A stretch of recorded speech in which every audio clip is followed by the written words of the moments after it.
Chapter 10. Hitherto I have recorded in detail the events of my insignificant existence. To the first 10 years of my life I have given almost as many chapters. But this is not to be a regular autobiography. I am only bound to invoke memory where I know her responses will possess some degree of interest. Therefore, I now pass a space of 8 years almost in silence. A few lines only are necessary to keep up the links of connection. When the typhus fever had fulfilled its mission of devastation at Lowood, it gradually disappeared from thence, but not till its virulence and the number of its victims had drawn public attention on the school. Inquiry was made into the origin of the scourge, and by degrees various facts came out which excited public indignation in a high degree. The unhealthy nature of the site, the quantity and quality of children's food, the brackish fetid water used in its preparation, the pupils' wretched clothing and accommodations, all these things were discovered, and the discovery produced a result mortifying to Mr. Brocklehurst, but beneficial to the institution. Several wealthy and benevolent individuals in the country subscribed largely for the erection of a more convenient building in a better situation. New regulations were made, improvement in diet and clothing introduced. The funds of the school were entrusted to the management of a committee. Mr. Brocklehurst, who, from his wealth and family connections, could not be overlooked, still retained the post of treasurer. But he was aided in the discharge of his duty by gentlemen of rather more enlarged and sympathizing minds. His office of inspector, too, was shared by those who knew how to combine reason with strictness, comfort with economy, compassion with uprightness. The school, thus improved, became in time a truly useful and noble institution. I remained an inmate of its walls after its regeneration for 8 years, 6 as a pupil and 2 as teacher, and in both capacities I bear my testimony to its value and importance. During these 8 years of my life was uniform, but not unhappy, because it was not inactive. I had the means of an excellent education placed within my reach, a fondness for some of my studies, and a desire to excel in all, together with a great delight in pleasing my teachers, especially such as I loved, urged me on. I availed myself fully of the advantages offered me. In time I rose to be the first girl of the first class. Then I was invested with the office of teacher, which I discharged with zeal for 2 years. But at the end of that time I altered. Miss Temple, through all the changes, had thus far continued superintendent of the seminary. To her instruction I owed the best part of my acquirements. Her friendship and society had been my continual solace. She had stood me in the stead of mother, governess, and latterly companion. At this period she married, removed with her husband, a clergyman, an excellent man, almost worthy of such a wife, to a distant county, and consequently was lost to me. From the day she left, I was no longer the same. With her was gone every settled feeling, every association that had made Lowood in some degree a home to me. I had imbibed from her something of her nature and much of her habits, more harmonious thoughts. What seemed better regulated feelings had become the inmates of my mind. I had given in allegiance to duty and order. I was quiet. I believed I was content. To the eyes of others, usually even to my own, I appeared a disciplined and subdued character. But destiny, in the shape of the Reverend Mr. Naismith, came between me and Miss Temple. I saw her, in her travelling dress, step into a post-chaise shortly after the marriage ceremony. I watched the chaise mount the hill and disappear beyond its brow, and then retired to my own room, and there spent in solitude the greatest part of the half-holiday granted in honour of the occasion. I walked about the chamber most of the time. I imagined myself only to be regretting my loss and thinking how to repair it.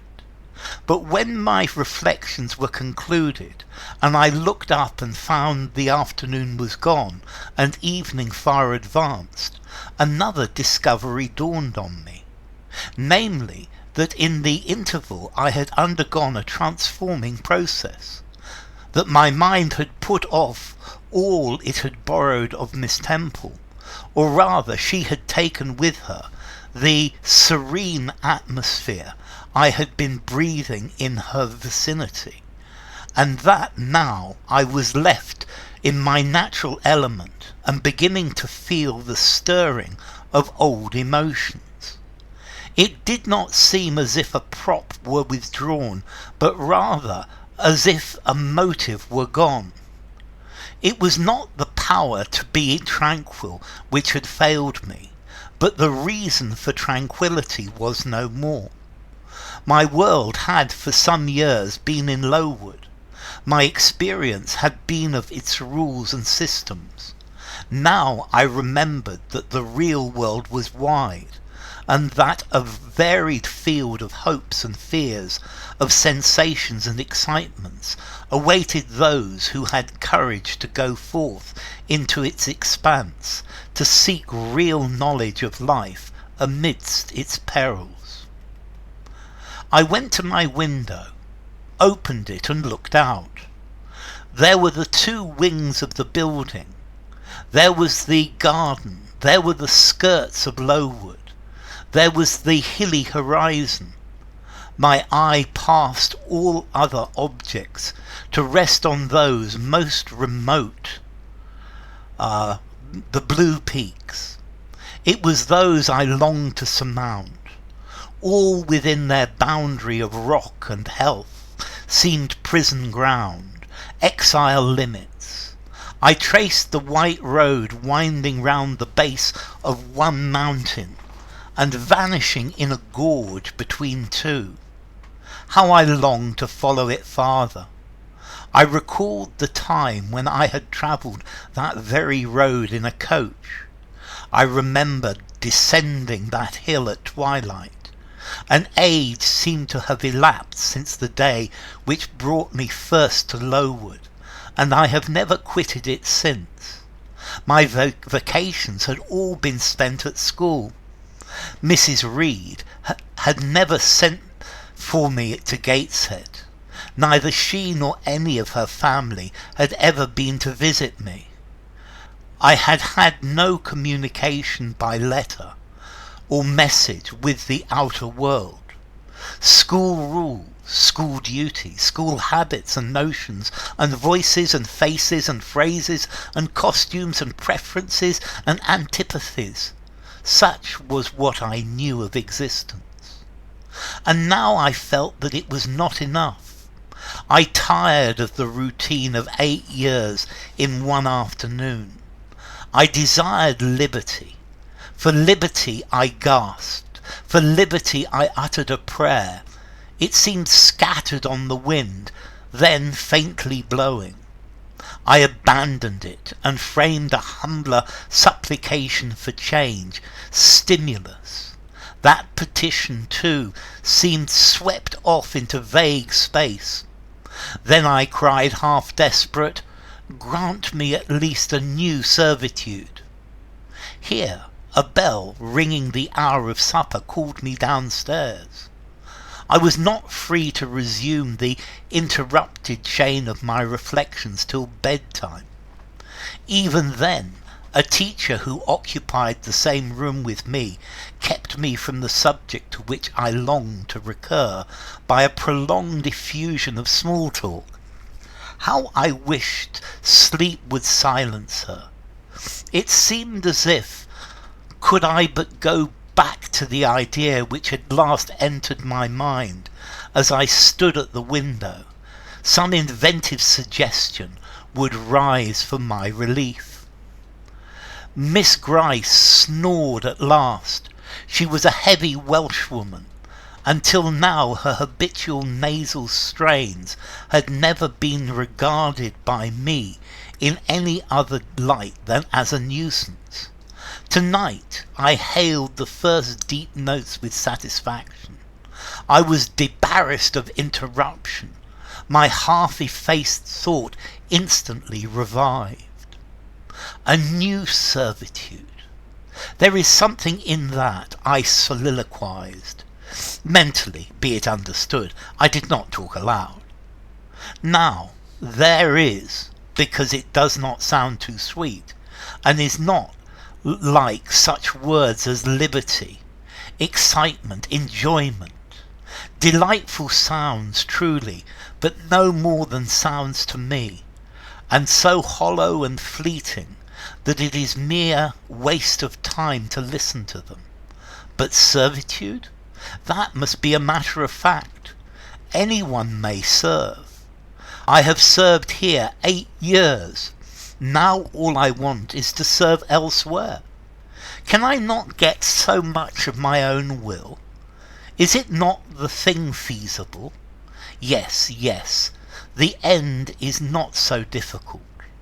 If I had only a brain active enough to ferret out the means of attaining it. I sat up in bed by way of arousing this said brain. It was a chilly night. I covered my shoulders with a shawl and then proceeded to think again with all my might. What do I want? A new place in a new house amongst new faces under new circumstances. I want this because it is of no use wanting anything better. How do people do to get to a new place? They apply to friends, I suppose. I have no friends. There are many others who have no friends, who must look about for themselves and be their own helpers. And what is their resource? I could not tell. Nothing answered me. I then ordered my brain to find a response, and quickly. It worked, and worked faster.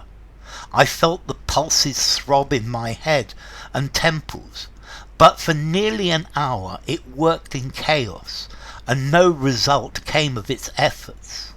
Feverish with vain labour, I got up and took a turn in the room, undrew the curtain, noted a star or two, shivered with cold, and again crept to bed. A kind fairy in my absence had surely dropped the required suggestion on my pillow, for as I lay down it came quietly and naturally to my mind. Those who want situations advertise. You must advertise in the Shire Herald. How? I know nothing about advertising. Replies rose smooth and prompt now.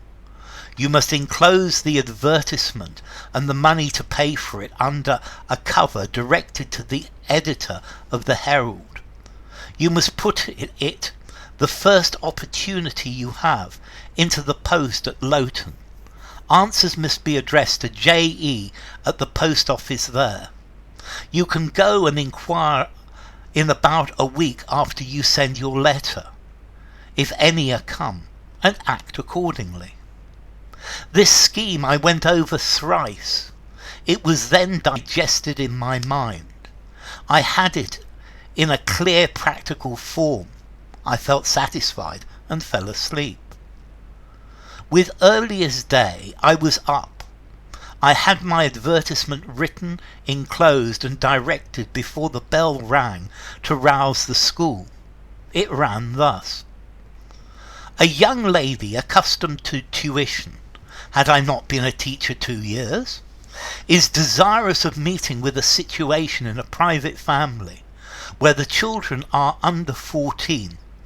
I thought that, as I was barely 18, it would not do to undertake the guidance of pupils nearer my own age.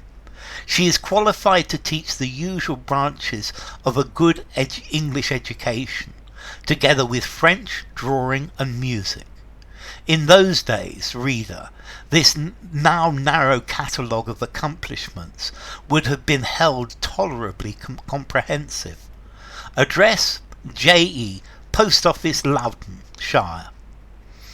This document remained in my drawer all day. After tea I asked leave of the superintendent to go to Loughton in order to perform some small commissions for myself and 1 or 2 of my fellow teachers. Permission was readily granted. I went.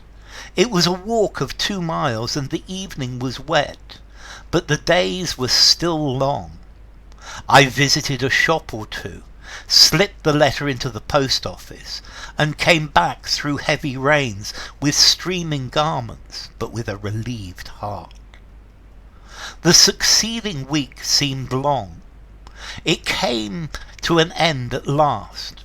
However, like all sublunary things, and once more towards the close of a pleasant autumn day, I found myself afoot on the road to Loughton. A picturesque track it was, by the way, lying along the side of the beck and through the sweetest curves of the dale. But that day I thought more of the letters that might or might not be awaiting me at the little burg whither I was bound, than of the charms of a lea and water.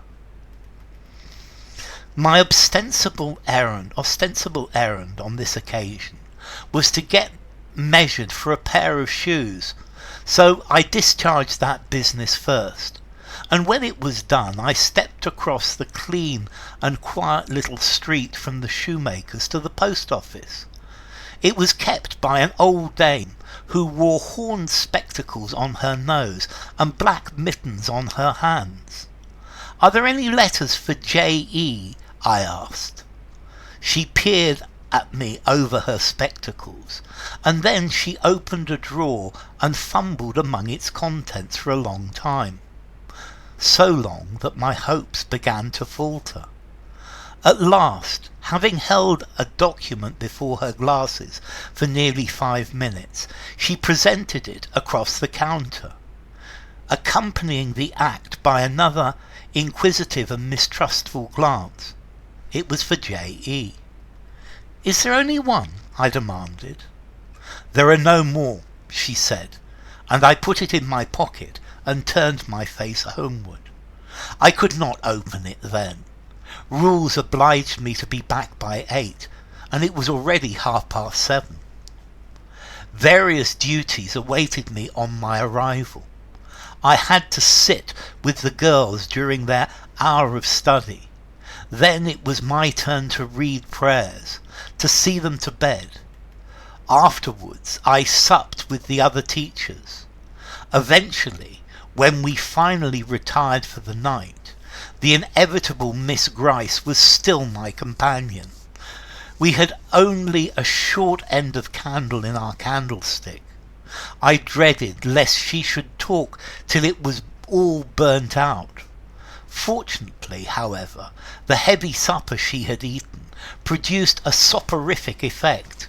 She was already snoring before I had finished undressing. There still remained an inch of candle. I now took out my letter. The seal was an initial, F. I broke it. The contents were brief. If J.E., who advertised in the Shire Herald of last Thursday, possesses the acquirements mentioned, and if she is in a position to give satisfactory references as to character and competency, a situation can be offered her where there is but one pupil, a little girl under 10 years of age, and where the salary is £30 per annum. J.E. is requested to send references, name, address, and all particulars to the direction. Mrs. Fairfax, Thornfield, near Milfordshire. I examined the document long. The writing was old-fashioned and rather uncertain, like that of an elderly lady. The circumstance was satisfactory. A private fear had haunted me, that in thus acting for myself and by my own guidance, I ran the risk of getting into some scrape, and above all things I wished the result of my endeavours to be respectable, proper, en règle. I now felt that an elderly lady was no bad ingredient in the business I had on hand. Mrs. Fairfax. I saw her in a black gown and a widow's cap, frigid perhaps, but not uncivil, a model of elderly English respectability. Thornfield, that doubtlessly was the name of her house. A neat, orderly spot, I was sure, though I failed in my efforts to conceive a correct plan of the premises. Milford, Shire.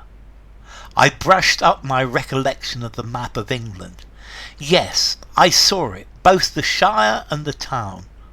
Shire was 70 miles nearer London than the remote county where I now resided. That was a recommendation to me. I longed to go where there was life and movement.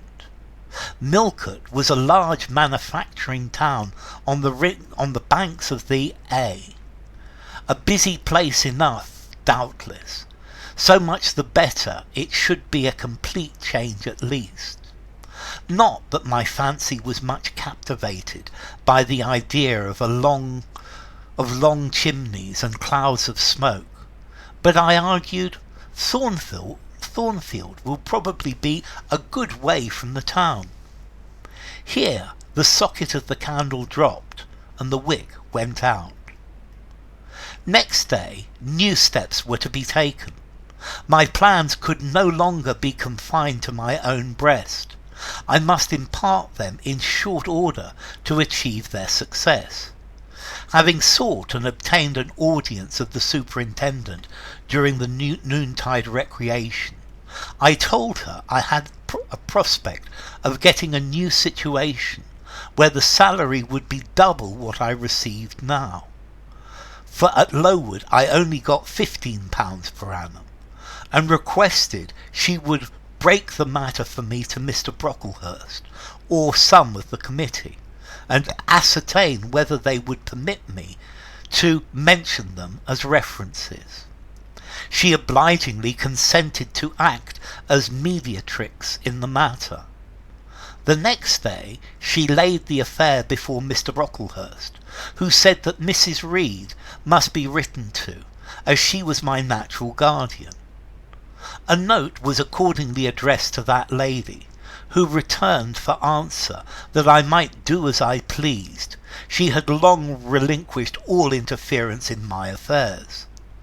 This note went the round of the committee, and at last, after what appeared to me most tedious delay, formal leave was given me to better my condition if I could, and an assurance added that as I had always conducted myself well, both as a teacher and pupil at Lowood, a testimonial of character and capacity signed by the inspectors of that institution should forthwith be furnished me.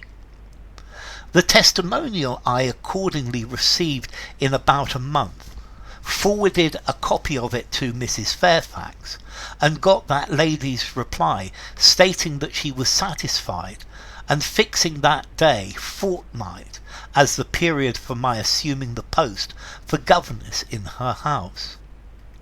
I now busied myself in preparations. The fortnight passed rapidly. I had not a very large wardrobe, though it was adequate to my wants, and the last day sufficed to pack my trunk.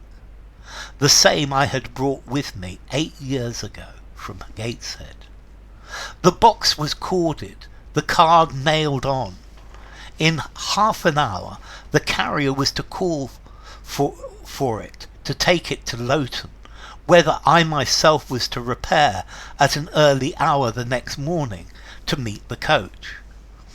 I had brushed my black stuff travelling dress, prepared my bonnet, gloves and muff, sought in all my drawers to see that no article was left behind, and now, having nothing more to do, I sat down and tried to rest.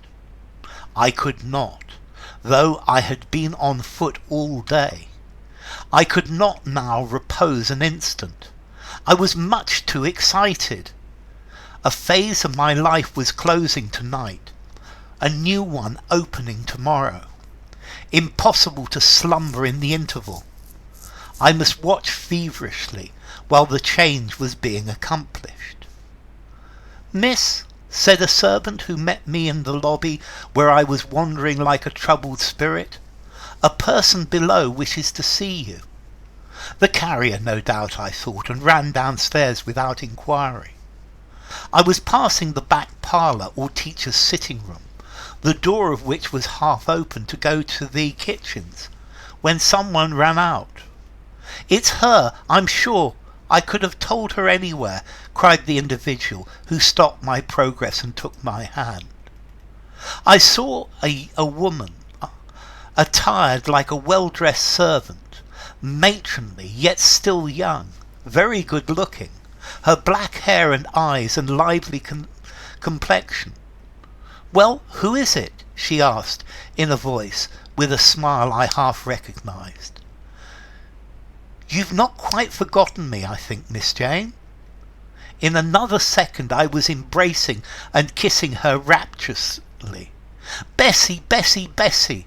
That was all I said, whereat she half laughed, half cried, and we both went into the parlour. By the fire stood a little fellow of 3 years old, in plaid frock and trousers. "That is my little boy," said Bessie directly. "Then you are married, Bessie?" "Yes, nearly 5 years since, to Robert Leven, the coachman, and I've a little girl besides Bobby there. I've christened Jane." "And you don't live at Gateshead?" "I live at the lodge. The old porter has left." "Well, and how do they all get on? Tell me everything about them, Bessie. But sit down first. And Bobby, come and sit on my knee, will you?" But Bobby preferred sidling over to his mother. "You're not grown so very tall, Miss Jane, nor so very stout," continued Miss Leven. "I dare say they've not kept you too well at school. Miss Reed is the head and shoulders taller than you are, and Miss Georgiana would make 2 of you in breadth. Georgiana is handsome, I suppose, Bessie?" "Very. She went up to London last winter with her mamma, and there everybody admired her, and a young lord fell in love with her, but his relations were against the match, and what do you think?